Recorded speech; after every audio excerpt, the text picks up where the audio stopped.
Hello and welcome eight Anmol pharma classes. जैसा कि आपको पता ही है कि इस चैनल पे हम डिप्लोमा इन फार्मेसी के प्रीवियस क्वेश्चन पेपर करते हैं। तो आज हम बात करेंगे कम्युनिटी फार्मेसी एंड मैनेजमेंट, जो कि diploma in pharmacy second year का एक सब्जेक्ट है। इसके टॉप 10 लॉन्ग क्वेश्चंस को हम देखेंगे। तो बेसिकली ये वो 10 क्वेश्चन है जो मोस्टली आते हैं आपके एग्जाम के अंदर। तो जो फर्स्ट वन है वो है define community pharmacy, explain the roles and responsibility of a community pharmacist in patient care. Community pharmacy होती क्या है ये बताना है और एक्सप्लेन करने हैं रोल और रिस्पॉन्सिबिलिटी कम्युनिटी फार्मासिस्ट की, जो कि उस फार्मेसी के अंदर बैठता है फार्मासिस्ट, उसकी क्या रिस्पॉन्सिबिलिटीज हैं और क्या रोल्स हैं उसके पेशेंट केयर के अंदर। सेकंड है explain the concept of good pharmacy practice, यानी कि जीपीपी।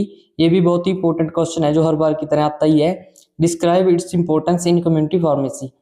थर्ड है discuss the organisation and management of a community pharmacy including location, layout and legal requirement. Discuss करनी है organisation and management of a community pharmacy, यानी कि एक community pharmacy कैसे होनी चाहिए, उसकी लोकेशन कि किस जगह पे होनी चाहिए, लेआउट यानी कि वो कैसी होनी चाहिए अंदर से, ठीक है। एट्थ है explain the importance of patient counselling in community pharmacy, describe the steps involve in effective patient counselling, यानी कि इफेक्टिव पेशेंट काउंसलिंग के अंदर कौन से स्टेप्स हैं वो बताने हैं और पेशेंट काउंसलिंग की इंपॉर्टेंस क्या है वो बतानी है। फिफ्थ है what is inventory management in pharmacy, explain different inventory controls method used in community pharmacy, यानी कि इन्वेंट्री मैनेजमेंट क्या होता है, यानी कि कैसे इन्वेंट्री को मैनेज किया जाता है और एक्सप्लेन करने हैं डिफरेंट कंट्रोल मेथड्स। और सिक्स्थ वन है डिफाइन ओटीसी ड्रग्स, यानी कि ओवर द काउंटर ड्रग्स जो होती हैं। Explain the responsibility of a pharmacist in dispensing OTC medication, यानी कि फार्मासिस्ट की क्या रिस्पॉन्सिबिलिटी होती हैं ओटीसी मेडिकेशन को डिस्पेंस करते टाइम, ठीक है। ओटीसी ड्रग वो होती हैं जिनको परचेज करने वक्त प्रिस्क्रिप्शन की जरूरत नहीं होती। सेवेंथ है discuss drug storage condition in community pharmacy and explain the importance of proper storage, यानी कि जो ड्रग स्टोरेज की कंडीशन है उसके बारे में बताना है और इंपॉर्टेंस बतानी है प्रॉपर स्टोरेज की, यानी कि क्यों ही स्टोर किया जाता है एक प्रॉपर इन्वायरमेंट में मेडिसिन को।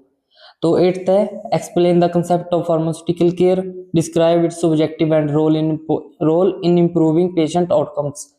कंसेप्ट ऑफ फार्मास्यूटिकल केयर बताना है। नाइन्थ है write a detailed note on drug information service and the role of pharmacist in providing drug information. Detail note बताना है ऑन ड्रग इंफॉर्मेशन सर्विस पे और role of pharmacist in providing drug information, यानी कि जो drug की information provide करानी होती है पेशेंट को उसके अंदर फार्मासिस्ट का क्या रोल होता है। टेंथ है explain health screening service provided in community pharmacy and their importance in public health, यानी कि हेल्थ स्क्रीनिंग सर्विस जो प्रोवाइड कराई जाती है कम्युनिटी फार्मेसी में उसकी इंपॉर्टेंस बतानी है। हेल्थ स्क्रीनिंग होती है वो डायग्नोसिस जो पेशेंट की करवाई जाती है उसको बेटर तरीके से ट्रीट करवाने के लिए। तो जो ये थे टॉप 10 क्वेश्चन जो कि बेसिकली पूछे जाते हैं एग्जाम के अंदर। तो आपको ये करने ही करने हैं और बहुत ज़्यादा चांस होते हैं कि ये आपसे पूछे जाएं। तो और ऐसी और वीडियोस के लिए सब्सक्राइब करें हमारे चैनल को।